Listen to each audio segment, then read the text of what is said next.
amiga, a otra gran colega periodista, a la corresponsal de Contralínea, Nancy Flores, a quien admiro profundamente. Nancy, ¿cómo te va? Bienvenida a tu espacio. Hola, Toño, pues muchas gracias por la invitación y también por tus palabras. Siempre es un gusto platicar con tu audiencia y también la audiencia de Vicente Serrano y todo el equipo de Sin Censura. Hoy vamos a hablar de un tema que es verdaderamente triste, difícil de digerir y obviamente que nos duele a todos los mexicanos, querida Nancy. Pero antes de eso, quisiera que pues nos dieras tu opinión, tú como maestra de periodismo. Si usted no lo sabe, Nancy Flores, además de ser una gran periodista y corresponsal, es catedrática en la UNAM. Ella pues es maestra de periodismo, imagínese usted. Que nos des tu opinión precisamente sobre lo que planteamos ya al final con Jaime Hernández, editor de La Jornada Sin Fronteras.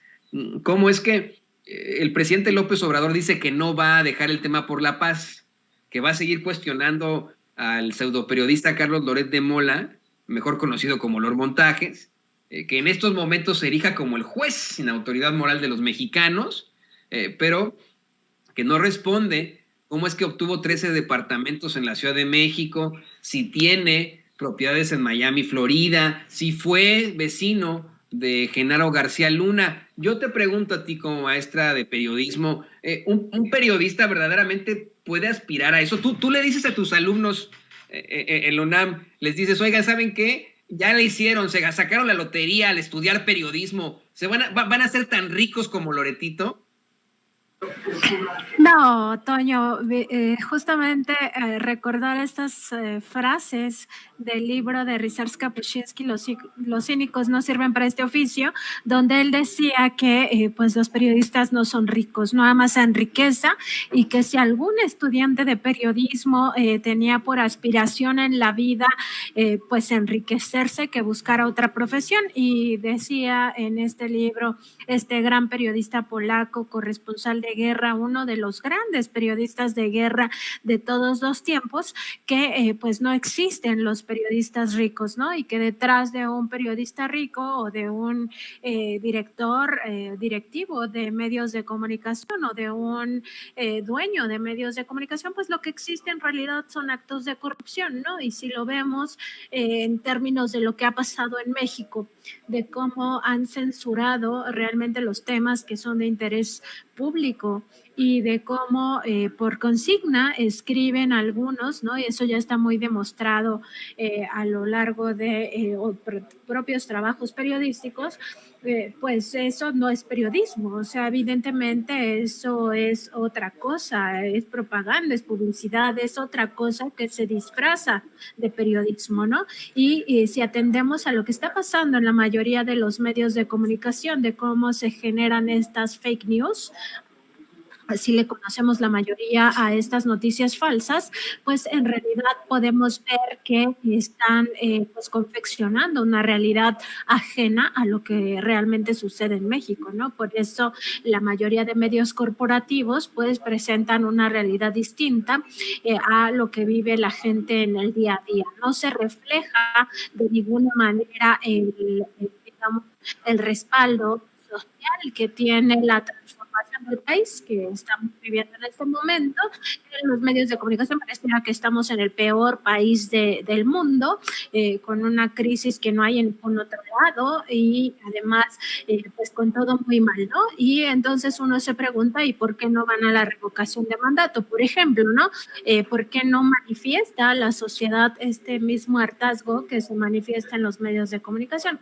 Es realmente porque existe un periodismo de consigna, generalmente vinculado a grupos de poder económico, y en este caso el comunicador Carlos Loret de Mola, pues ya está muy visto quiénes están detrás del financiamiento a Latinus y cuánto dinero han ganado de los recursos públicos, ¿no? Nosotros en Contralínea publicamos que 11 gobiernos estatales les habían dado 5,000 millones de pesos entre el periodo de 2018, 2019, 2020 y 2021 a estas empresas farmacéuticas que pues habían hecho grandes negocios, sobre todo con el gobierno de Michoacán. De ahí habían obtenido 4,500 millones de pesos. Entonces, no, o sea, si hay estudiantes de periodismo viendo este programa y tienen la aspiración de enriquecerse, pues es mejor que busquen otra profesión que sí les permita hacer eso, porque aquí el camino para enriquecerse es la corrupción. O sea, no hay otro camino para enriquecerse del periodismo. Es 100% la corrupción, esto ya está probado. Y pues eso es lo que ha ocurrido lamentablemente en la mayoría de casos de periodistas ricos que tienen yates y que tienen departamentos y que tienen casas de lujo y etcétera. Pues hay corrupción detrás de esto, ¿no? Y aquí en México pues se le conoce ya popularmente como el chayote y eso es lo que cobran, ¿no? O sea, cobran por escribir a favor o en contra. Y eso es lo que hemos estado viendo desde hace muchísimos años. Fíjate, Nancy, que creo que fue en los primeros semestres en la Septién cuando a mí me dijeron eso, mis maestros, mis maestras en la universidad, cuando por primera vez tuve la oportunidad de leer ese gran ensayo, Los cínicos no sirven para este oficio, de Kapuscinski, que buscábamos riqueza en esta carrera, en este oficio, en esta vocación, pues que la cambiáramos, porque no es así, que solamente los chayoteros obtienen ese tipo de situaciones. Hoy el presidente dice que ni siquiera, no se sabe dónde están esos departamentos de Carlos Loret de Mola. Yo dije, no, me va a citar en esto don David. Detrás de cámaras, yo dije así de, no, presidente, sí, en efecto, sí se sabe, fue el equipo de Contralínea el que encuentra estos 13 departamentos de Carlos Loret de Mola en la Ciudad de México. Ya está ahí, vamos, debido a las notarías, las direcciones y etcétera, ¿no? Tú tienes perfectamente esa información y está todo sustentado con todo el rigor periodístico, ¿no es así, Nancy?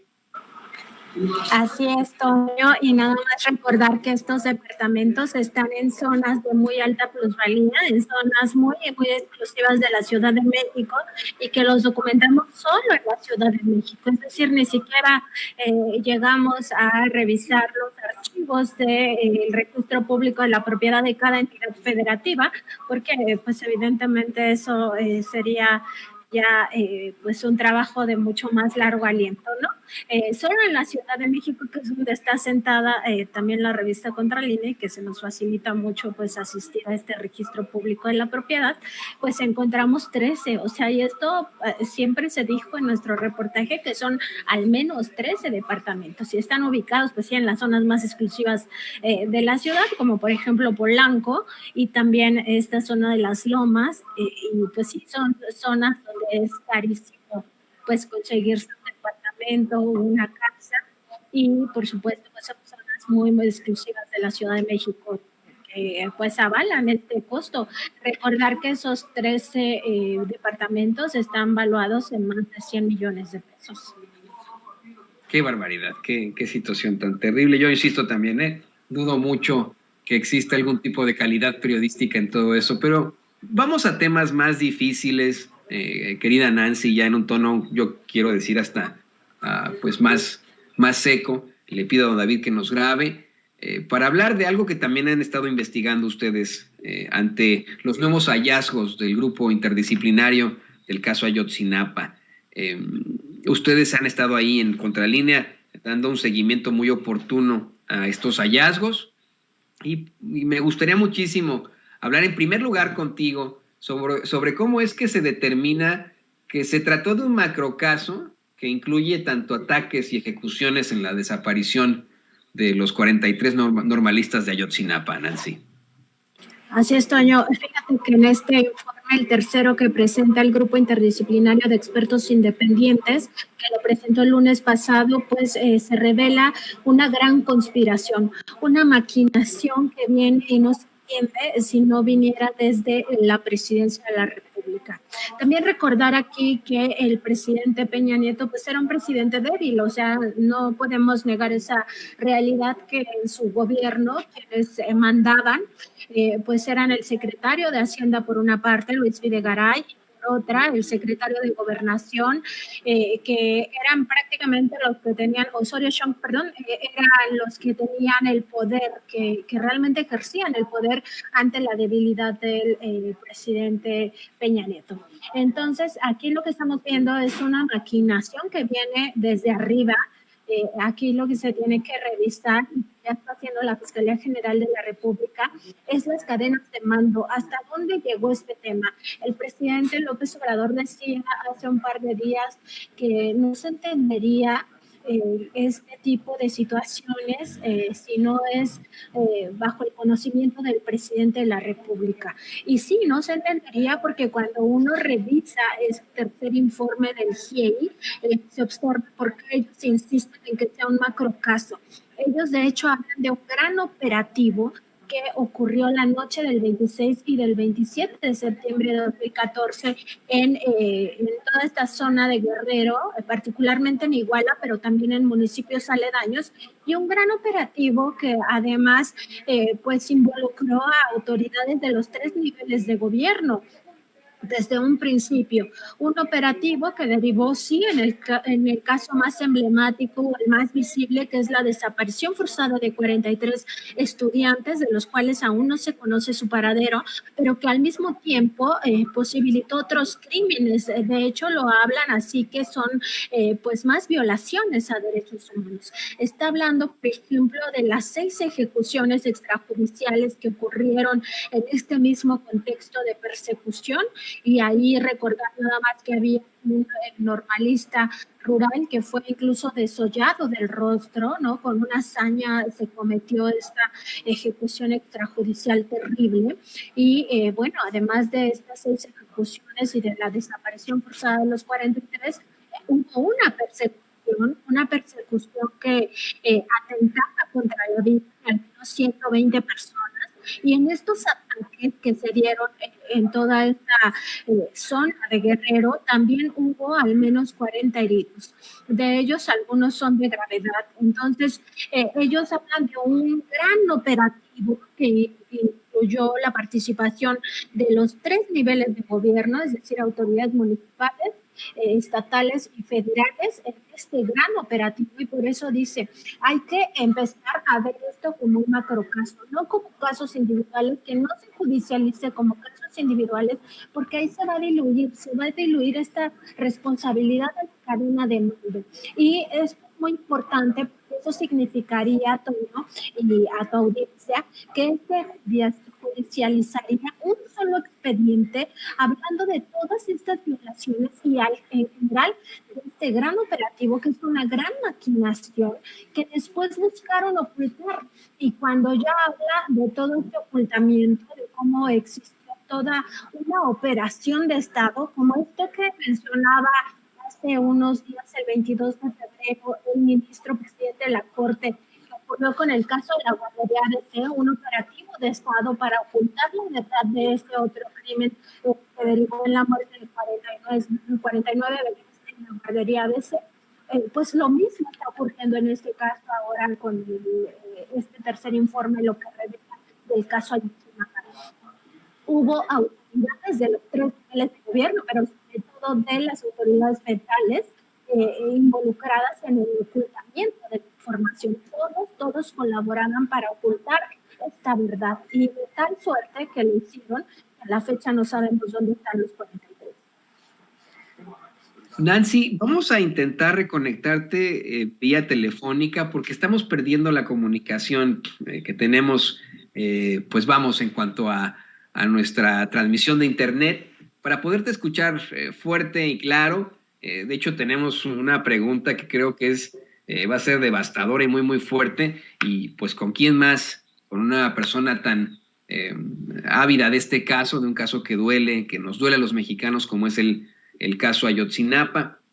Hace unos momentos Nancy nos habla precisamente, pues vamos, de la gran conspiración que podría emanar desde la presidencia de Enrique Peña Nieto en el caso Ayotzinapa, y le pido a don David que nos grabe con esto. Querida Nancy, se habla mucho de cómo Peña Nieto pudo simplemente ser el rostro de una maquinaria de corrupción e impunidad que nos dejó en la ruina, que nos dejó a los mexicanos en la absoluta ruina, de cómo pudo haber sido Luis Videgaray la mano que movía los hilos. Si este caso tan lamentable para todos nosotros, tan triste, tan fuerte, como es el caso Ayotzinapa, la desaparición de 43 normalistas, de 43 jóvenes, no es vinculado directamente a Enrique Peña Nieto, por tal vez solamente ser ese rostro, podríamos pensar que en algún momento esa investigación incluirá también a Luis Videgaray.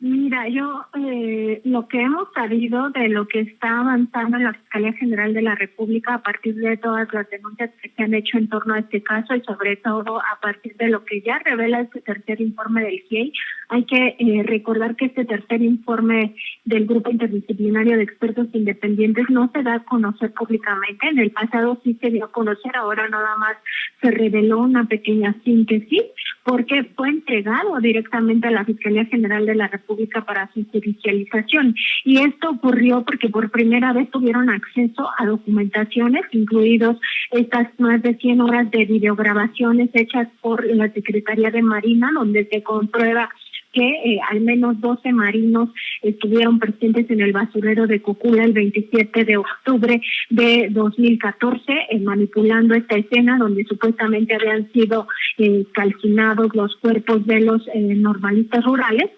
Pues todo esto fue entregado a la Fiscalía General de la República. Y lo que sabemos nosotros es que ya tienen muy amarrado ya el caso, las responsabilidades de Jesús Murillo Caram, y que se investigan las cadenas de mando, pero solamente hacia el entonces secretario de la Defensa Nacional, Salvador Cienfuegos Cepeda, el secretario de Gobernación, Miguel Ángel Osorio Chong, y el secretario de Marina, Soberón Sanz. Estos son los tres que se mencionan y todavía no hay certeza de que se pudiera pues establecer ya una cadena de mando, porque también hay que recordar que muchas de las órdenes son verbales, o sea, no lo firman los secretarios. Y en ese sentido, pues no se sabe, no se tiene certeza todavía de si podrá llegar hasta ahí, pero ahorita digamos que ya pasó el tema de Tomás Herón de Lucio, que era el más alto funcionario que se había focalizado en esta investigación, ahora ya lo trascendió y llega hasta Jesús Murillo Caram, eso sí con muchísima certeza, pero si algún día se llega a Luis Videgaray me parece ya más difícil, porque como él estaba en un cargo más bien económico, en materia económico-financiera, pues sería muy difícil que él hubiera tenido alguna participación más directa que los otros secretarios que te he mencionado. En este caso de los secretarios de Defensa, Marina y Gobernación, sí, porque en el caso de Defensa, pues todo lo que aconteció con el Batallón 27 y además el espionaje anormalista, todo lo que ya se ha dicho de cómo operó la Secretaría de la Defensa Nacional antes, durante y después de este gran operativo del 26 y 27 de septiembre de 2014.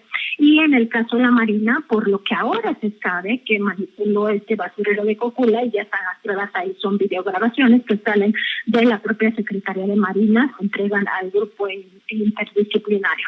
Y en el caso de Gobernación, también porque es un tema de la política interna mexicana, pero además porque de Gobernación dependía el Centro de Investigación y Seguridad Nacional, el CISEN. Entonces, más bien como que no hay conexión con Hacienda. Querida Nancy Flores, periodista, corresponsal de Contralínea, te agradecemos como siempre por estos muy interesantes planteamientos aquí en Sin Censura, por esa ampliación a los hallazgos del Grupo Interdisciplinario de Expertos Independientes del caso Ayotzinapa. Por favor, compártenos tus redes sociales para que la gente se ponga en contacto contigo. Tienen muchas preguntas aquí en el chat y también hay mucha admiración para ti aquí en el chat, querida Nancy. Ay, muchas gracias, Toño. Nosotros estamos en www.contralinea.com.mx, ahí están todas estas informaciones del caso Ayotzinapa y de todo lo que hemos investigado, también todo el tema de Carlos Loret, del que hablamos también hoy un poquito, y además pues tenemos nuestro programa en vivo de lunes a viernes a partir de las 9 de la mañana en nuestro canal de YouTube y en Facebook, donde nos encuentran como Contralínea. También en Twitter encuentran a la revista como @Contralínea y a mí me encuentran como @Nancy_Contra. Te agradezco mucho, Toña, y también a toda la familia Sin Censura que siempre nos abren estos espacios para hablar de temas tan relevantes como estos que hoy hemos tocado, que sí pues son muy tristes, pero es una exigencia que debemos de tener todos los ciudadanos, toda la sociedad, de que por lo menos los padres y madres de los normalistas de Ayotzinapa sepan lo que pasó con sus hijos. Es muy triste todo lo que pasó, pero hay responsables y esos responsables deben de alguna manera de investigar lo que pasó, pero también enfrentar a la justicia. Así es algo que he platicado yo precisamente con el padre Alejandro Solalinde, de cómo es que pues los padres le dijeron a él, luego de que él intentara convencerles de que tal vez no volverían a ver a sus hijos, ellos le dicen al padre Alejandro Solalinde que lo saben, pero que si siguen buscándolos como si ya como personas fallecidas no les iban a hacer caso, y es una situación que seguirán exigiendo hasta las últimas consecuencias. Y totalmente de acuerdo contigo, Nancy, tienen todo el derecho de saber lo que ocurrió y lo buscaremos todos, buscaremos llegar a eso todos nosotros. Te agradezco muchísimo que te hayas conectado con nosotros hoy y bueno, pues seguimos en comunicación, querida Nancy. Gracias, Toño. Buenas tardes y también a tu audiencia. Hasta luego. Y le pido a don David